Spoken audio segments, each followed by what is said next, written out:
Good evening, Endo Summit Live, and welcome to the much anticipated evening on the appendix and endometriosis. We have a great panel for you this evening. We are introducing a new doctor to our crowd. She's new to us, but not new to medicine. Please welcome from Texas, Dr. Rachel Haverland. Dr. Rachel, can you introduce yourself, please? Hey guys, it's such an honor to be here. I feel like I've been watching from afar for many, many years. But I'm Dr. Rachel Haverland. I am an endometriosis surgeon in Dallas, and I've been in practice there now for about 4 to 5 years. Excellent. And we have joining us from California, Dr. Lawrence Orbuck. Dr. Orbuck, can you introduce yourself? Dr. Orbuck, can you also tell us where you're practicing now? Because I had a patient this morning trying to reach you. Hi. So I am currently practicing in Los Angeles. I used to be in New York until about 8-ish years ago. I was bicoastal for a while, but COVID kind of did away with the bicoastal practice. So I'm pretty much exclusively lately in California. I do still periodically operate in New York, but I can be reached through my Los Angeles office. And I'll share my contact information with you, Sally. But I too am an endometriosis surgeon. I've been in practice, I hate to say this now, for over 2 decades. And yeah, and I've like I think most of my other colleagues, do excision surgery, which is the preferred and the appropriate way to treat endometriosis. And I'm really looking forward to partake in this panel. Excellent. And rounding out our panel is a general surgeon doing endometriosis excision. Please welcome Dr. Joe Rakuya. Do you want to introduce yourself, Dr. Joe? Well, I'm Dr. Rakuya. My main area was liver and pancreas for many years, and then about 9 years ago, just who I've known Dr. Vidali for 20 years, and about 9 years ago we started working together, and I always like to say I'm his co-pilot, and we do everything from the diaphragm to the pee-pee. We're ready to do all kinds of different excisions regardless of where they are. We even had a liver resection at one point. So it's been a very interesting experience. And I like to say I know more than most average gynecologists about this disease. So anyway, that's basically me. I think this panel knows more about this disease than the average gynecologist combined, maybe about 30 average gynecologists combined. Oh, and I've been doing this for almost 30 years, so don't feel too bad, Larry. So what leads you to, first of all, let's talk about Dr. Haverland. Patient comes to you, and what might lead you to suspect the appendix could be involved? What are some of those symptoms? Yeah, so the appendix in endometriosis is the symptoms can be really vast. They don't even have to have symptoms specifically of the appendix to have appendiceal endometriosis, which is what makes it so difficult. Endometriosis in general just doesn't fit in this little box. Not everybody has the same symptoms. Stage 1 endometriosis does not always correlate to symptoms. And I try to speak that all the time. Just because you end up having stage 2 or 3 endometriosis does not belittle your symptoms any more than somebody with stage 4, endometriosis. But, things that I look for or bowel symptoms, and we're going to get into this a little bit, kind of risk factors for having positive pathology on endometriosis. But, right lower quadrant pain, bowel symptoms, pain with defecation, blood in your stool, rectal spasms, rectal pain, pain radiating, to your lower back, to your rectum. But again, you don't even have to have bowel symptoms or right lower quadrant pain to ultimately have pathology positive endometriosis on the appendix, which is another reason why it's so important to have specialists knowing what they're doing when they're in there, managing you surgically so that you get the best outcomes. Dr. Orbach, are you doing before surgery any kind of imaging that's valuable?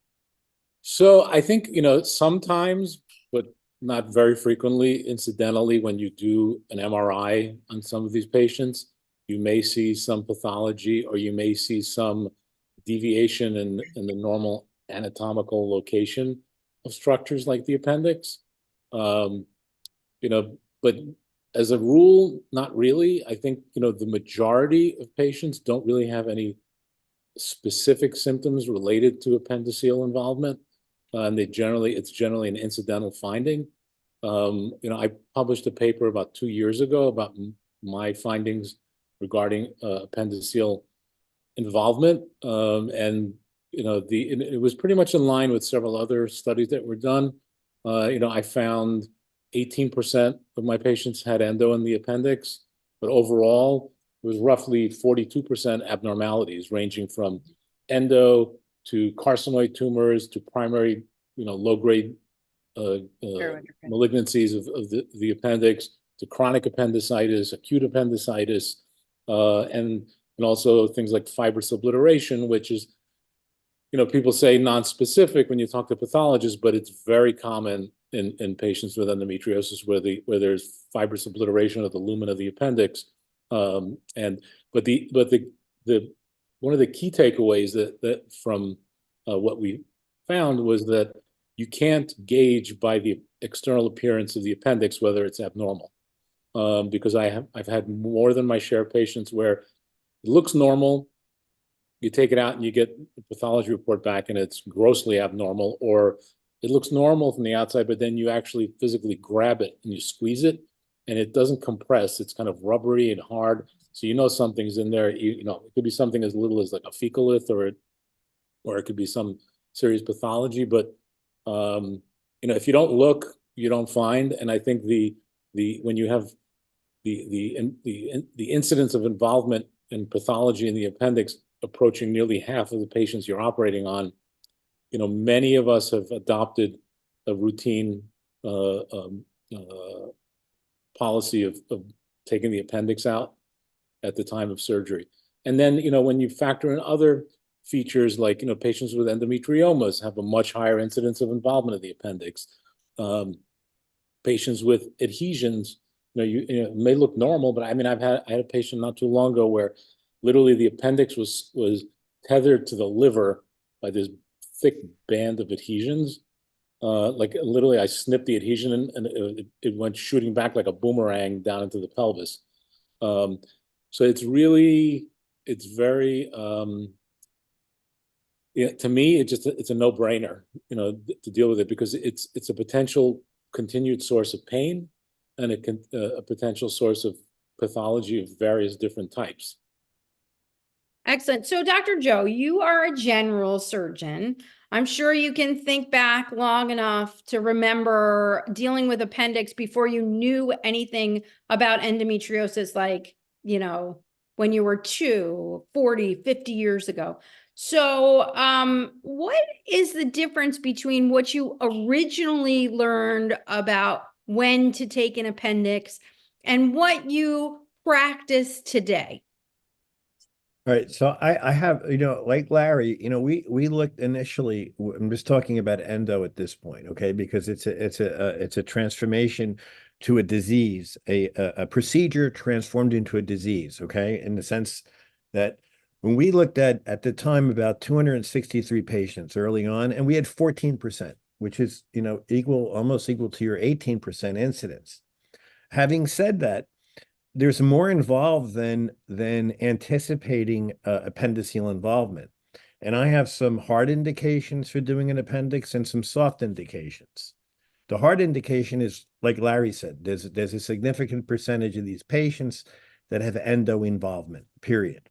Having said that, a very hard indication, if you're dealing with an under 30-year-old patient, and this is a general surgery dictum that has chronic pelvic pain, it's obligatory, unless there's some other circumstances involved, to remove the appendix, because later on down the line, you don't want that patient ending up in some ER somewhere with a misdiagnosed appendicitis when something else is going on. So they can actually say, no, my appendix is out. And then we're moving to another a list of rule out diagnoses.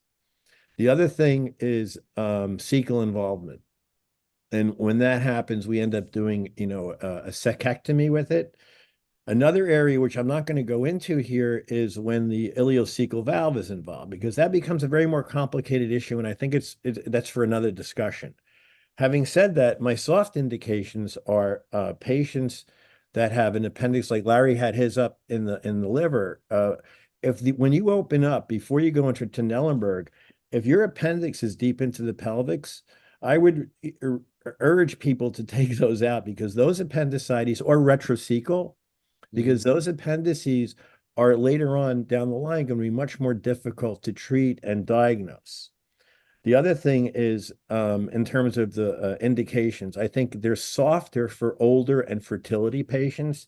And I'm talking about those patients that have not tons of disease, because it's a no-brainer. If you're full of endo, I think the appendix should probably come out. The other thing is diaphragm involvement is a good marker for more diffuse involvement. I think you really have to search the abdomen and really look at the appendix. The other soft indication, and I think you said that, is about adhesions and/or abdominal wall proximity. But when you put the age factor in, from our own, general surgical dictum, is that if you're under 30, absolutely 100%. I think we consent almost all the patients for appendectomy. I think presently we're doing more than we did initially when we started this, considering that our indications, hard and soft, have expanded. But it's something that I think from an endometriosis standpoint, not only involved with endometriosis, there are criteria to remove these prophylactically. Yeah, so Dr. Chung has popped in. He fed me some literature earlier before the webinar began, and there is some discussion in the literature, and now there's going to be discussion on the Endometriosis Summit about how we feel about it, that to find an appendix that's positive for appendix endometriosis, you have to take between 100 and 1,000 and appendices, however it works. Appendices, you got it. And I want to open this I want to open the panel up for discussion on this. We're going to start with you, Dr. Haverland. What do you think about that? And then we're going to go to Dr. Chung. We're going to, work it out. Hey, Dr. Chung, glad you could join us. Even in especially compared to you guys, my short experience so far with endometriosis, I have found a much higher number. And when I did my literature review, stage 1 endometriosis about 2 to 4%, but with stage 3 and stage 4 endometriosis, especially with deep infiltrating disease, and I found this in my own practice as well, at least a third of those are going to have positive endometriosis, like pathology positive. And the studies that I found that, similar to what you guys have, you actually have really high numbers similar to what this, the more high quality studies I've been looking at, but they're up to 39, 38% for stage 4 endometriosis, which I would say probably a third of mine with deep infiltrating disease, especially right-sided. So deep infiltrating on the right, endometrioma on the right, adhesions with the appendix, I'm getting about a third. And it's not always hard and fast. 1 month, maybe I'll have, 10%, and then the next month I'll have 40%. But with the higher stage endometriosis, I have been finding path positive. And I think it also depends on your pathologist knowing what they're looking for. So that may be a little bit of the discrepancy as well. Dr. Chung, your feelings on if that literature of 100 to 1,000 to get one that's positive is correct? Like, share your opinion on it. Well, you look at all these studies published, and they are pretty good review. If you talk about appendix endometriosis, ranges from 4 in 1,000 to as high as 7% in those patients with endometriosis. Now, I don't dispute that when you have stage 4 endometriosis, the chances of appendix endometriosis is higher. But the question is, yeah, when you find patient endometriosis, especially with chronic pelvic pain, I don't have any dispute to remove the appendix. Of course, you need to tell the patient ahead of time, this is what you're going to do, just so that you can avoid another surgery, patient end up in the emergency room, another surgeon go in there and remove the appendix. But the questions I want to raise to the expert is, right lower quadrant pain, you assume that is endometriosis on the appendix, or is it something else? And that's the questions. And the diagnosis appendiceal endometriosis, when you find it's on there, but that doesn't necessarily mean that the pain was from the appendix. So I'm just opening up that for discussion. Yeah, if everybody goes in and take out appendix, you almost have to take out so many to get a positive value. But of course, when we're dealing with stage 3, 4, that's a different story. Nobody fought you for removing the appendix at those situations. What role, and we're going to have Dr. Moling on, who's doing research in the microbiome, but what role, Dr. Orbuch, does the appendix play, if any, particularly in the microbiome and the immune system? Yeah, so there's a lot of theories that are thrown out around. I haven't seen any compelling data to really show any significant validity to that theory. I think, just as a side point to what Dr. Chung was saying, I don't recall ever having a case where the only pathology was in the appendix. So I agree with you. I don't think that the source of the pain is necessarily from the appendix when patients have right lower quadrant pain, but it's residual disease that you're leaving behind if you don't address it. I think as far as the statistics go, like my numbers, my 18% is in a pool of somewhere in the neighborhood of about 300 patients. It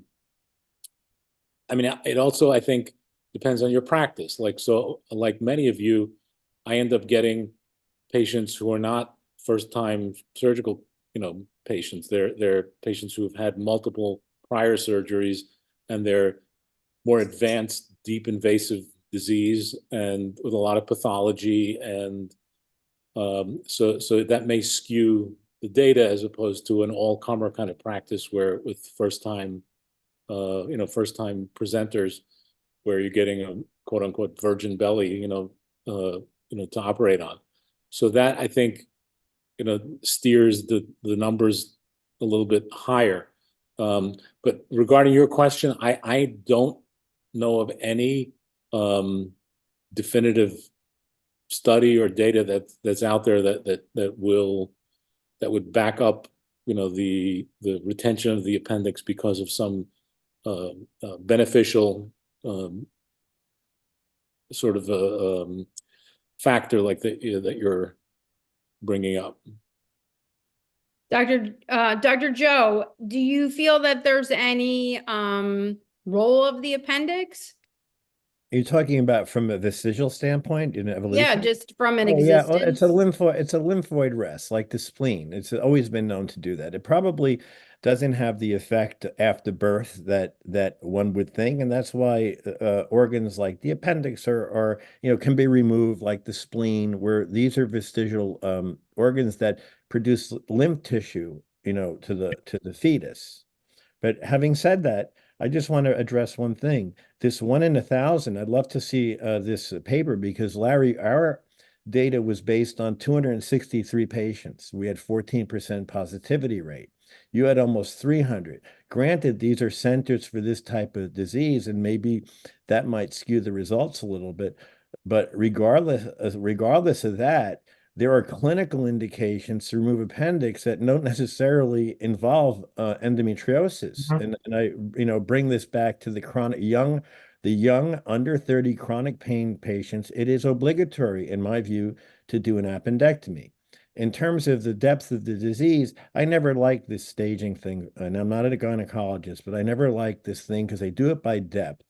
And really, it should be done anatomically in terms of the location to the disease. The depth is irrelevant. You guys can pull these things out no matter how deep they are. It's about the location of the disease. And you can have, which I hate, the staging, stage 1, that can be diffuse. Chances are that a patient, especially if they have chronic pain, should have their appendix removed.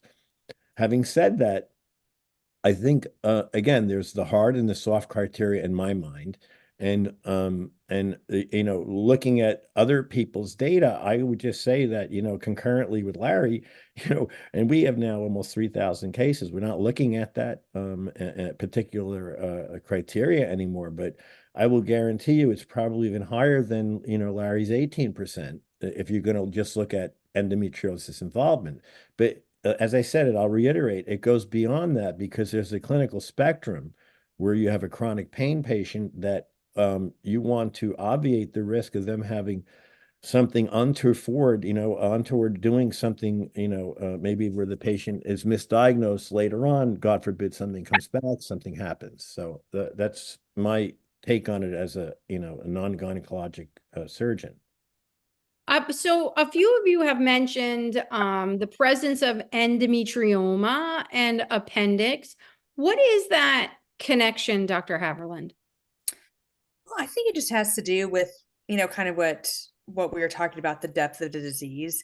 And I'm not sure there's an actual link. Like it could be some lymph spread. It may just be sheer location of especially on that right side. But I think in endometrioma, we all know if we see an endometrion imaging, they never just have an endometrioma. It's usually indicative of much more aggressive disease or more widespread disease.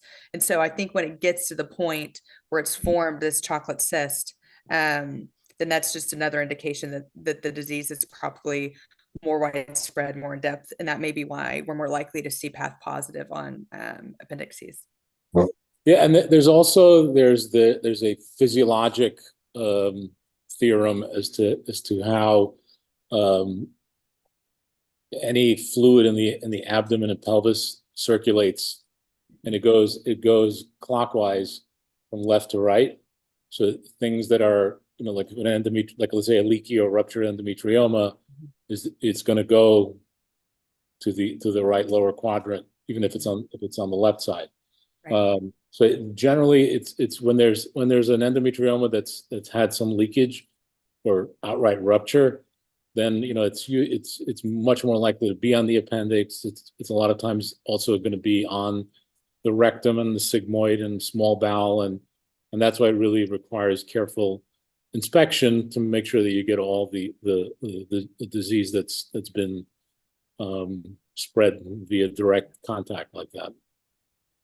Yes, so let's talk a little bit about how might the appendix cause groin pain, because we're going to get into it also might not be causing groin pain as well. So who wants to take a stab at how the appendix might be contributing to that groin pain? Can I start? And I'll tell you why. In Europe, in the pathology books, forever, probably for the last 50 to 60 years, there was an entity that the American doctors, I still think they refuse to recognize the issue of chronic appendicitis. And there's a ton of studies in Europe over the years where they actually treated appendicitis just with antibiotics and they got better. Huge study in Denmark way back when. So, the issue is you don't have to have overt and like appendicitis, I use the word hepatitis, the same thing. All it means is inflammation of the organ. It doesn't denote the pathology involved in terms of, whether it's endometriosis, whether it's a carcinoid, whether it's a pure chronic appendicitis. So the idea that appendicitis is an entity only related to what we know as someone goes in right lower quadrant pain, they go to the hospital, they get a laparoscopic appendectomy, they feel better, they go home.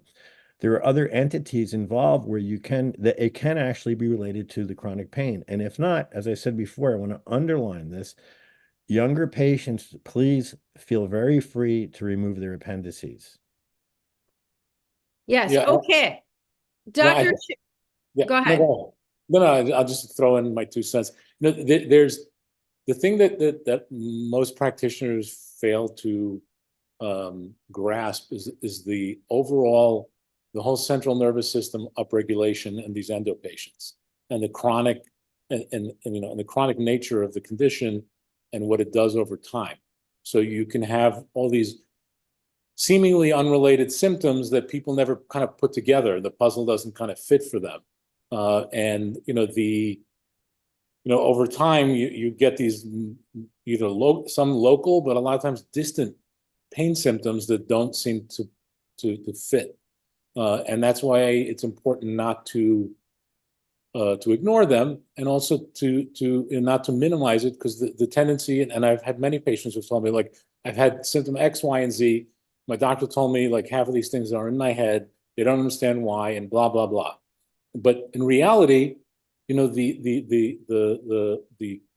central nervous system crosstalk between nerves and the communication, centrally to the peripheral nerves, and how your entire system is affected can impact pain being triggered in various different places. With the appendix, which I think Joe was saying before, when you see an appendix like socked in the pelvis, there's usually something going on, either direct contact with, or adhesions, or the endometrioma with an appendix stuck to it, and then you have the local nerves that are being triggered, which will then give you pain. So a lot of times, and I'm sure all of you experience this, where patients are convinced, they're like, I guarantee you, when you get in there, you're going to find all my diseases on my right side. And I get in there, the right side is completely clean, and everything's on the left side. Endometrioma, sigmoid colon, sidewall, ureter, everything is just one mass. And then you show them the pictures, and they're like, that doesn't make any sense. I'm like, but this is why. So that's something that you really have to keep in mind. Dr. Chung, how might the appendix generate pain? And what are other structures that can generate pain in that area? Well, structures, muscles, nerves, ovary, appendix, they all could generate pain. And, just use appendicitis as an example. Start at right lower quadrant, McBurney's point, then travel and get down to the right lower quadrant. Well, that's infectious appendicitis. So that's where it starts. Now, right lower quadrant pain can be so many different diagnoses. You can name it. When we were in medical school, how many diagnoses are there for right lower quadrant pain? That goes up to the gallbladder, mesentery, anitis, and just gazillion number of those right lower quadrant pain. But in my personal experience, when you examine a patient, if a patient tell me she had right lower quadrant pain, and invariably I could reproduce a right lower quadrant pain in a pelvic examination without touching the abdomen. And you just have to be, keep your mind open that the right lower quadrant pain, not necessarily is right lower quadrant. It could be a referral, could even be the bladder, pelvic floor muscles, and the pudendal nerves, or ilioinguinal nerves, or the endometriosis on the C-sections, incisions. So the questions I have is this: when a patient right lower quadrant pain, when you do surgery, are you going to remove the appendix when it's clean? I suppose nobody's going to blame you for it when you remove it, which is safe. The study recently published in June. Yes. Wait, let's stop and ask our panel. Let's everybody comment. We'll start with you, Dr. Haviland. Are you going to remove the appendix if it looks clean? 100%. Because we do you want me to elaborate or no? Yes, go ahead. Yeah, we have studies, that are showing, just like Larry was saying, normal appearing appendix come back pathology positive. So you can't always go with how it looks. The easy deep infiltrating disease on the appendix, that's a shoe in. But especially young, an opportunistic appendectomy for sure. And then if that's the location of their pain, there's even some case studies of women with endometriosis not found elsewhere in the pelvis, but found in the appendix. So I think you just keep all that in mind. Dr. Joe, normal appearing appendix, you gonna take it or not? Most of the time, I would say the lion's share of the time, yes. But as I told you before, the criteria that we use, I think on a fertility patient that has minimal disease, an elderly fertility patient, somebody over 30, and I say elderly, but having said that, having said that, I think you can lean more towards occasionally not taking it. I say occasionally not.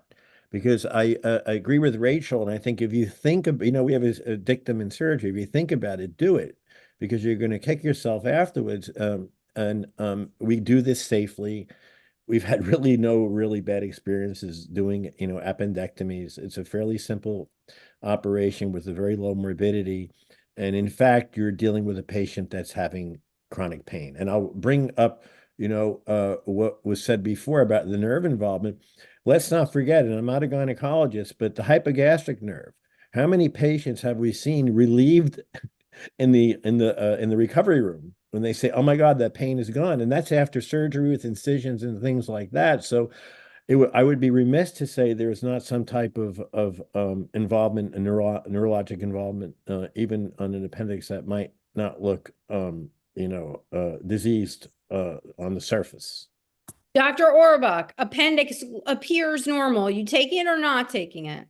I generally take them. The only time that I don't is if, you have the occasional patient who prefers you don't do the appendectomy unless it looks abnormal. But I find that most of the time when you have a very lengthy discussion with patients and you present the data to them and what the risks are and how, what Rachel was referring to, like what we discussed earlier, is that the appearance doesn't mean anything. But I would say, if my preference is to remove it. Okay, Dr. Chung, back to you. Normal looking normal looking appendix. You taking it or you not taking it? I used to take them all, but then I just take a step back, just like Dr. Joe. But now I try to remove and take care of the pain first. So if they have right low quadrant pain, I pretty much could map them out and take away the pain before the surgery. So if I know that the pain's gone, then I don't necessarily take the appendix if everything else is clean. But then, another thing is I don't want the patient going to the operating room the second time because another surgeon need to take out appendix in a different time. So it's safe to remove it.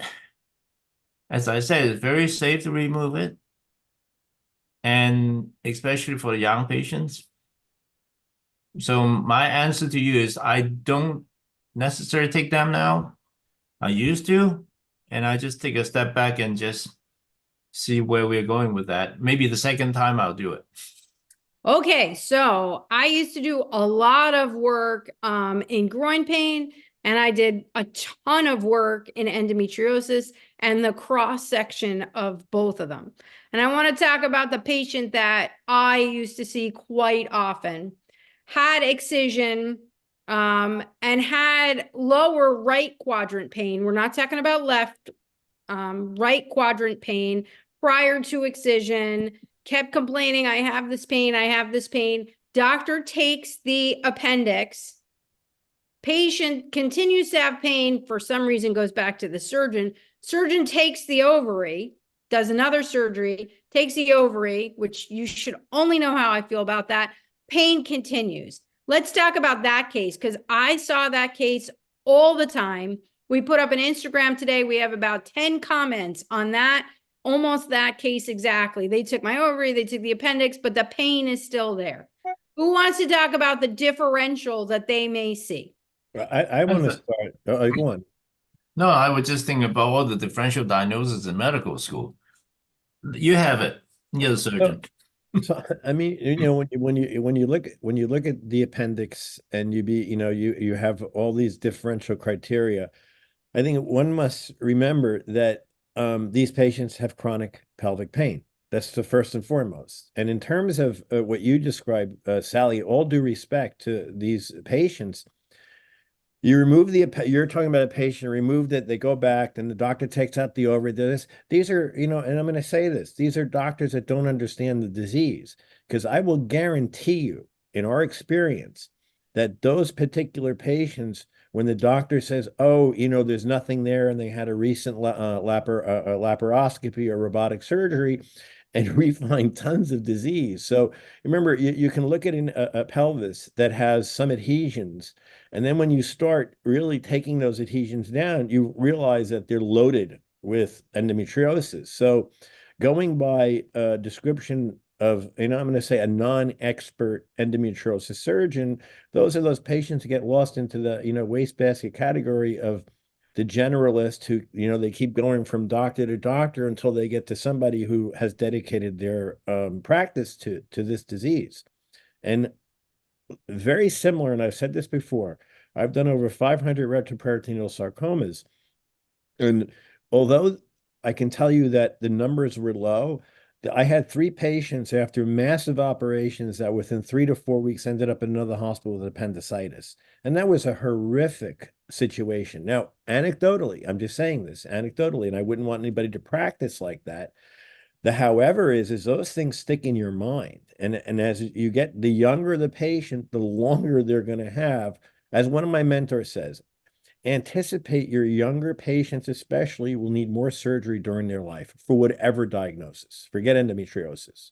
So I think one thing in endometriosis, we need to begin, and maybe not the 4 of you here tonight, but we need to anticipate that younger patients are going to live a long time. And we can't be robbing and drying their systems out of estrogen when now we're seeing the connection of dryness and lack of estrogen to Alzheimer's. And so what Dr. Joe is saying is anticipate what this person's life is going to be like. But listen, I'll tell you the truth. I practiced a long time. I saw plenty of decent excisionists. Some who call themselves, maybe I'm not talking about Dr. Vidali, but others in New York who call themselves the tops, and the ovary would be gone and the appendix would be gone and the pain would remain. And here is my list of differential. I would look at that pudendal nerve. I would look at that ilioinguinal nerve. I would look at myofascial restrictions in the abdomen. I would look at what's going on with the bladder. I would add what's going on with the hip. And I would add also what's going on with the pubic bone itself. How do you guys, Dr. Haverland, you're in a multidisciplinary practice. How would you approach some of those things? Yeah. And, we get this. We get this even with good excision surgeons. I mean, I would like to say all of my patients get 100% improvement after surgery, but that's why you have to have this multidisciplinary approach. And one surgeon or one physician, one provider can't do it all. Physical therapist can't do it all. Physiatrists can't do it all. You need this multidisciplinary approach because when you've had pain for so long, there's not going to be one entity that erases it all immediately. Sometimes, and that's awesome when it happens, but most of the time you need this multidisciplinary. So prehab. So we call it prehab, but first of all, in an ideal world, if everybody had, all of the time in the world and finances weren't an issue, we would have them undergo physical therapy before surgery so that they can help manage their pain, their symptoms afterwards, learn relaxation techniques afterwards.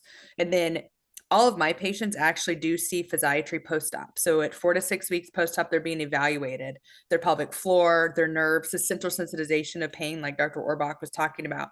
I mean, from the brain to the nerves specifically, rather it's, an SSRI helping kind of reshape those nerves or an ultrasound guided nerve injection to help, physically target the nerves that are there, suppositories, vaginal suppositories, gabapentin, Valium, an NSAID. It all depends on your symptoms and kind of how we're treating you. This is not a one size fits all. Not everybody needs the exact same, treatment. You can't treat everybody the same because obviously everybody has different symptoms and, it has kind of, it's important to have an individualized approach, but, and then physical therapy afterwards. I usually say within the first 6 to 9 months, maybe a year after surgery is when you're going to have the most improvement in your symptoms. And that's when you really need to put forth the effort, make time, make this a priority. Because if you put in the time after surgery, after we remove the underlying disease, I think that's when we have the best outcomes. And again, I'm relatively new, so I realize I'm bright-eyed and bushy-tailed, and I still like to think that everybody has this, positive outcome, but I believe it. It's some people have it easier than others, but I do think a multidisciplinary approach gives the best outcomes. And I agree 100%. And I've been doing this for 20 years. And I just, it really, the best outcomes are when you educate the patient, then you get then you get better compliance. When you explain to them why they're having the different types of pain that they're experiencing and what you're going to do to address them, then you're more likely to have a partner in the process rather than, a passive participant. And I think the problem, and I see this many times, I see patients who have had decent surgery and no one has ever addressed any of these other pain generators. They haven't addressed the specific nerve pains, be it from whichever nerve is being impacted. They haven't treated them with trigger point injections, with medication, oral medications, and pain, vaginal and rectal suppositories, and the pelvic PT to release all these trigger points. And it doesn't. And I also, especially when I have time, when patients who are not going to have surgery like right away, I do the prehab always. And patients are like, well, I'm going to have my surgery in 4 weeks. Why should I start? I'm like, get plugged in. Start doing PT. The majority of people, even if it's a slight improvement, psychologically it means a lot, because then you see, I think I'm on the right path, and it changes their perspective and it changes their expectation, and then they work toward the resolution. And that's the only way that you get to what I call the best possible place that you can be, is by doing that. Otherwise, you hit that glass ceiling of improvement, because surgery can only do so much. I find it works more globally in younger patients, like in my teen and early 20s patients who have not been experiencing all these symptoms for so many years, that their central nervous system is so upregulated. Mm-hmm. But the majority of people do need that multidisciplinary approach to really address everything and to really wind everything down and downregulate all these different pain generators. Dr. Chung, when you're dealing with a person that might have that pain from another source, what do? Appendix first, or you deal with the other generators first? Well, Why? I've done that for the last 30 years, and I usually approach it I just try to desensitize the entire pelvis. So in my data, and we submit the publications, finally, I could downregulate 85% of the patient, and with the visual analog score down 85% of the pain before I even take them into surgery. Because the two biggest generators that I see in the pelvis is, one is the bladder, the other is muscles and nerves. And the muscles and nerves are the pudendal nerve, which control the entire levator muscles. So regardless, those two are sensitized, whether that is a secondary sensitization or central. So I like to desensitize it first before I take them into surgery. And there are many times that the patient's pain was 100% gone before I even do the surgery. And I find some endometriosis. But if I don't remove them, those endometriosis is like fanning the fire. Then the pain would come back maybe in 6 months, a year. So I would remove them. And invariably, they are just superficial endometriosis. But remember, the pelvic peritoneum, we have these inferior hypogastric nerves, like the urosacral ligament, If any of those endometriosis implants is near that nerve, you are likely to have some bladder symptom, urinary symptom, and many times it could be the bowel. So what I view is I work on the bladder, I work on the pudendal nerve. I would do those before I even send them to PT. Because after I'm done with that, the patient's, all the pain's gone. Do I have to go? Well, it's up to you. And but the surgery wise, some of those I say, well, why don't we just watch it? If it comes back, we'll do surgery.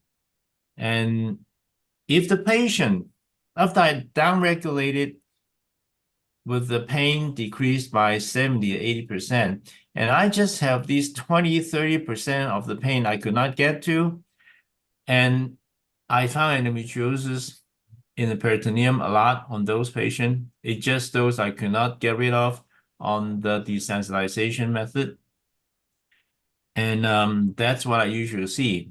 And for those patients, when I could not get the pain downregulated 100%, those are the muscle area that I could not reach with my examination. And PT, Botox work on some of them. So But we're going to tell talk a them- lot about that next week. I want to have like a weird shift of gears, so to speak. So Dr. DeLumba is not here because the Pittsburgh Steelers game was just wrapping up as we were starting. But this is something he's been very vocal about. Dr. Joe will have one opinion. I wonder what it is like for the doctors working in hospitals and who need general surgeons or a multidisciplinary surgical team to take the appendix for them, and what insurance is like and what the hospital is like. Because I've had doctors, Dr. DeLumba being one of them, say their hospitals, you know, wanted to put an end to it. And it was really very difficult at that point to run cases. Dr. Haverland, what's the environment like in your OR? This was a hot topic at AAGL also. Yeah. Yeah, you know, I think that gynecologists, surgical gynecologists, people that have, you know, that are well trained, that have had additional surgical experience, there's no reason why you shouldn't be able to do an opportunistic appendectomy or an appendectomy at the time of an endometriosis surgery. There's plenty of literature showing the benefits, showing the correlation with endometriosis on the appendix. There's also plenty of studies show that you know, there's not really much increased risk of surgery, if any. Even though you're working on the bowel, as long as you know your antibiotic coverage, there's not increased risk. I am lucky. I was trained very well. I was trained in, you know, appendectomy, so I'm able to do it at my hospital without any issues. Now, Dr. Joe has a lot more, you know, experience than I do. So if there's a complex, you know, case where you have to do a cecectomy, or if it's, you know, there's certainly times when you do need to call in rather a colorectal surgeon or a general surgeon. But for routine appendectomies, I'm able to do them all myself. And I feel very lucky to be able to do that. We definitely have seen more than one MIGs working at hospitals that the hospital doesn't, I hate to be blunt like this, they don't want to lose the revenue on their surgeon doing it, and they don't let the GYN do it. Does anyone want to comment on that? I really missed, how could the Pittsburgh Steelers be losing while I want to have this conversation? Yeah. Not here in Yeah. West Virginia, Ohio. Yeah. So It's an issue that's come up. Dr. Joe, in your hospital, now you're in almost every single case. Do you have any issues with reimbursement and having multidisciplinary surgeons in the room at the same time? Absolutely no issue. And you know, I'll go a step further. You know, you can teach a very competent gynecologist to do an operation.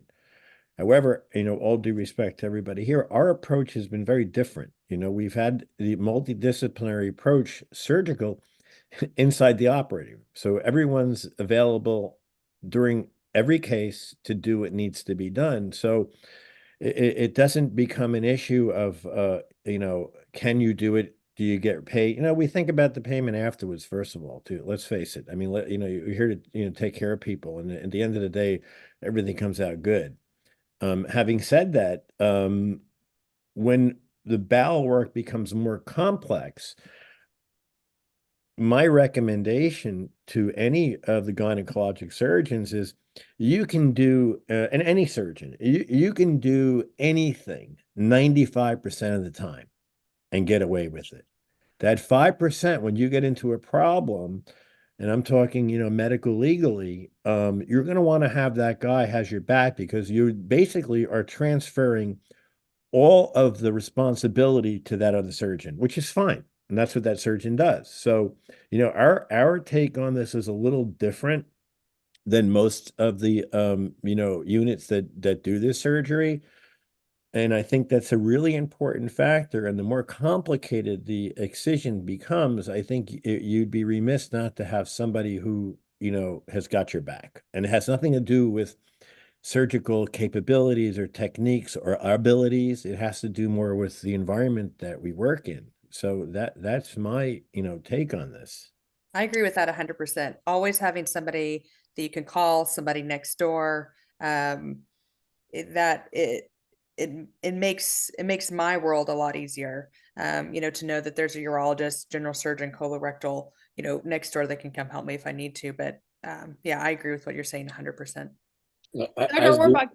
As do I. I think it's foolish not to be what I call over-prepared, because you hear many a disastrous story of people who go to the OR, have not properly worked the patient up, and they get into a messy situation that they're incapable of handling, and there's no one around to help them.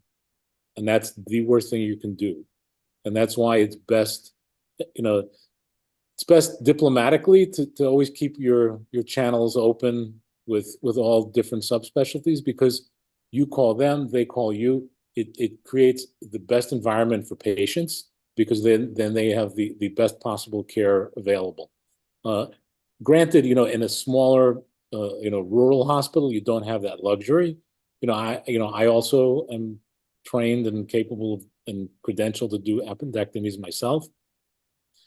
And also, the reality, going back to what I said earlier, is that most of us get a lot of the more difficult cases. So either in advance there's major bowel involvement, or it's going to be a really difficult case. Like I did a case a few weeks ago where a woman had 3 prior surgeries.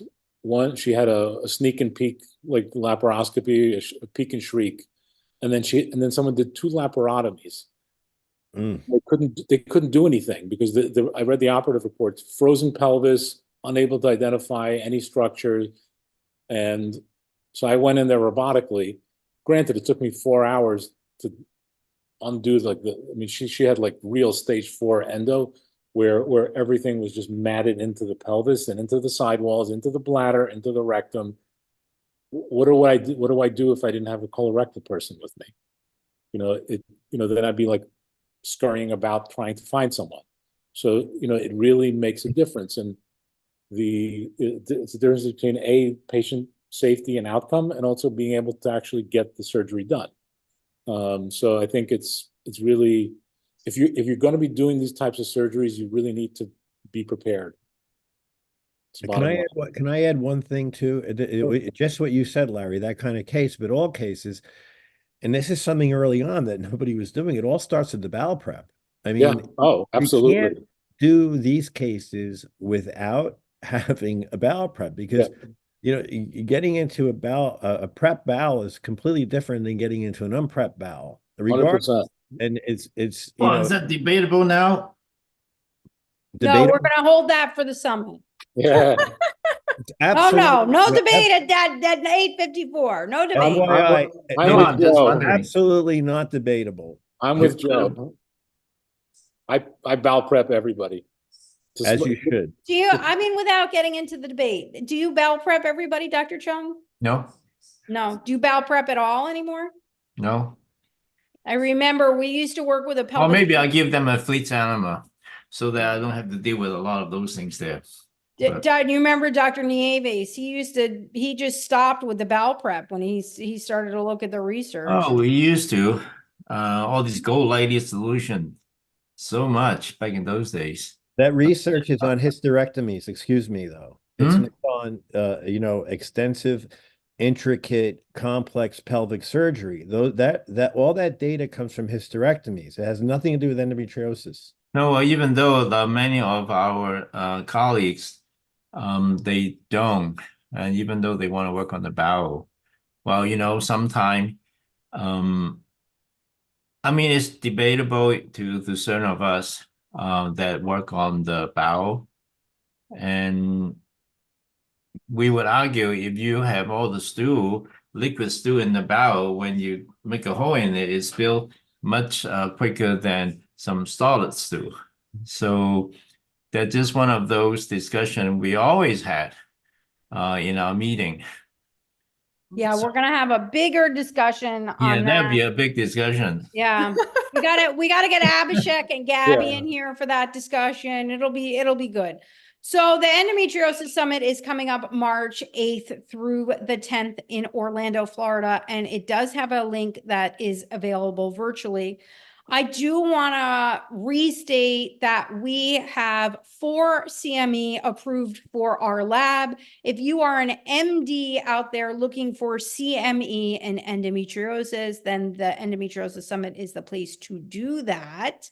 But before we wrap up, you are all faculty at the Endo Summit, and we ask everybody to leave with what they're looking forward to the most at the summit. Dr. Haverland, it's going to be your very first summit. What are you looking forward to the most? Now, Dr. Haverland comes from the pelvic rehabilitation medicine team. They sponsor the pool party, but they come with 15 very fun people. So That's nice. what are you looking forward to the most about the summit?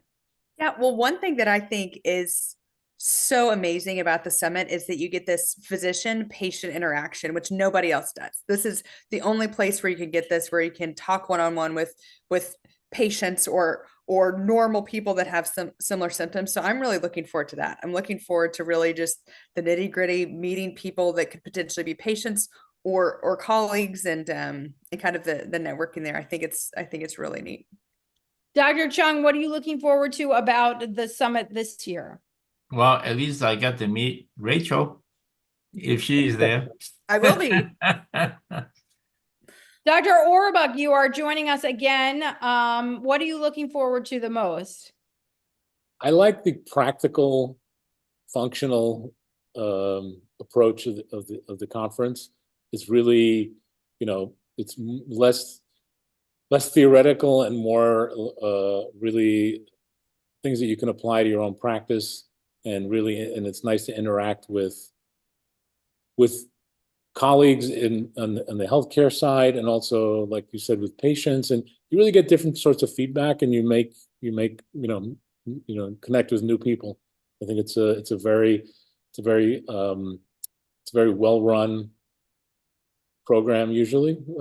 Thank you, Sally. And You never know. Sally works so diligently, and she's like a worker bee, even all year long. So that's So the very first summit, there's always like a week of panic. So randomly, the Dr. Orbach called when we had the first summit in the week of panic. I think you called multiple times, and it ended up that I have to worry about all these things. I have to feed people. We feed you breakfast and lunch. We have to be able to pay for that. And I was like panicking. And when he got to the summit, he looked at me and he said, "Don't worry. I have a peanut butter jelly sandwich with me. You don't have to worry. Just give my food to somebody else." Do you remember that? I do. Yeah, I do, because, we all our community is small, and we all try to take care of each other. Dr. Joe, you are headed to Margaritaville to join us for the Endometriosis Summit. What are you looking forward to aside from those 4 CME? Well, I mean, honestly, this is, I've been to every one of them, and they get better and better. The meeting is great because you have the doctors, you have the patients who are, telling the stories. And also, I have to tell you, afterwards, it's a lot of fun. And the meeting's over, everybody really has a nice time together. And it's a really good camaraderie. I love it. Yes.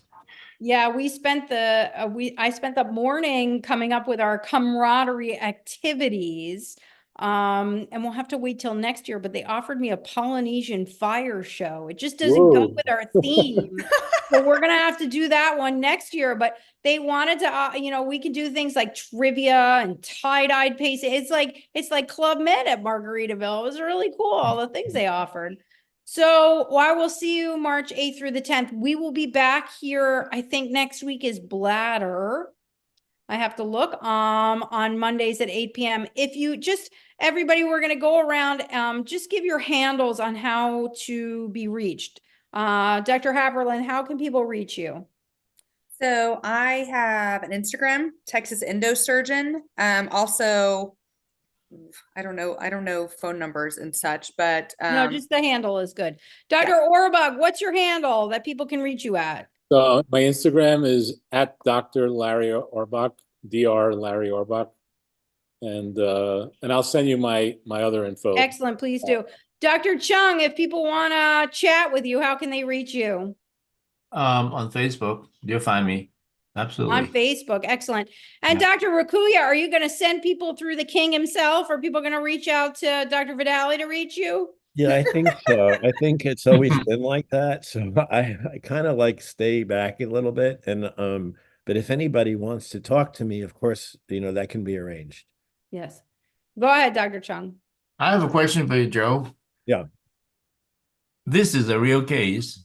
A 30-some-year-old patient that she had this pain forever, ever since she has a hernia plug. And myofascial pain, pudendal nerve, bladder pain, urgency, frequency. And what's your thought of removing that plug? Removing the what? I'm sorry, I didn't hear The you. hernia plug. Oh, I mean, she has a hernia. She had a hernia repair. Yeah. The plug was in. Yeah, let me tell you Smash. something. Having It pulled sits out, right there, and I just wanted to yank it I- out because I just could not figure out that pain. yeah, can I tell you something? You got an MRI. Okay, and is a nerve involved with the plug? Well, I think the plug sits probably right on the genitofemoral nerve. I was so attempt to cut that nerve. Honestly, I've done, many, unfortunately, I will say this, unfortunately, I've done many of those, unfortunately, during the years. It is very difficult. Also, you have to realize most of these meshes they place are plastic. And at the end of the day, you're going to have this wad of horrible adhesions. Having said that, to answer you, absolutely, I would take it out, because the plug is what's probably causing most of the problems. Right. The surgery becomes a little bit, it's not like, oh, the plug is maybe 1.5 centimeters and you think it's a little thing, but it becomes a very entailed thing in terms of. I'll send it to you, New York. There are great videos, Dr. Chung. We do have hernia night, but there are great videos on she's called Hernia Doc, herniadoc.com, and on YouTube she has surgical videos of those surgeries, and they sort of like instantly get away from you because they're sort of very involved. If you want to check her out, Dr. Tof, I think Dr. Orbach works with Dr. You Tof. do inguinal nerve, hypogastric, and genitofemoral nerve neurectomy. We got to have her one year. She's so fascinating. I'll leave you with one quick case that was very interesting. I had a patient in her 30s with 3 prior surgeries, incompletely treated. She then had a hysterectomy by a GYN oncologist who told her that was going to treat a disease. She was like in her mid-30s, walking with a cane. And I have seen that. And I operated on her. She had a golf ball sized nodule of endo that was embedded into the obturator foramen. So I had to do a massive dissection to get this thing out. And I went to see her in between cases that afternoon to see how she was doing in the recovery room. And the nurse said, "Oh, she's in the bathroom. If you wait a minute, she'll be right out." So she walks out of the bathroom. She's walking toward me with this big smile on her face. And I'm looking at her smiling. I'm like, why is she smiling at me? And she's like, "Don't you see? I'm not walking with my cane anymore." She had a limp and she was walking with a cane. She goes, "That pain is gone." So it's just really, it can be so dramatic, and things like that really open your eyes to what the possibilities are. And Dr. Chung, I'm going to add one thing too. That area was injected already. Did you inject that I patient? did. I did inject the inguinal. But see, the thing is that plug is right on the path on the muscles, so that's why I worry about that has some restriction. Just like Sally was saying, that myofascial pain restriction and causing a lot of those pain. So, and I I have would been, add, you know, you could have, if you think it's like as for, not to hijack the whole live, but if you can sort of access that musculature through the hip. And if you have a really good manual hip PT, they may be able to mobilize to get the muscles to relax so that you can get into the nerve a little better to inject. You know what I mean? I could show you exactly what you do when we get down to Orlando. Can I make one last comment to you, Dr. Chung? One of the things that we have patients with neuromas after hernia surgery, what we've done is we give them 1 or 2 injections. What that does is if the injections work, that means you got to take it out, okay? Because it's not going to be a prolonged period of time where you're going to be pain-free.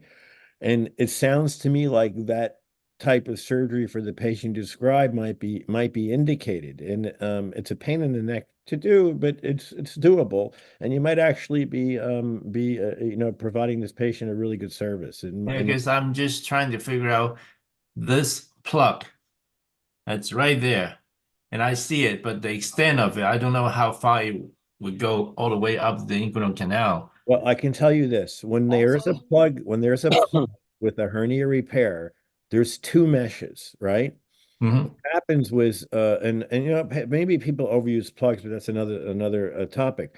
What happens is you have once you open up the inguinal canal, a plug is placed and it looks like an umbrella, and that's kind of just shoved down there, quite honestly. Then you place a mesh over that and you do the repair to the tendon and the conjoint tendon and the ligament. The plug at that point is almost irrespective of that mesh that's placed on top. So what you're seeing is like the underside of a hernia repair. And I will almost guarantee you from what you described, that patient probably will benefit from, getting the plug removed. All Yeah. right, we got to wrap it up. Well, actually, I always want to do more hernia content when I start speaking to the hernia surgeon again. And we will be back at you next Monday night. Good night, everybody. Good night. Thank you very everyone. much. Thank Bye-bye. you. Thank you. Bye-bye.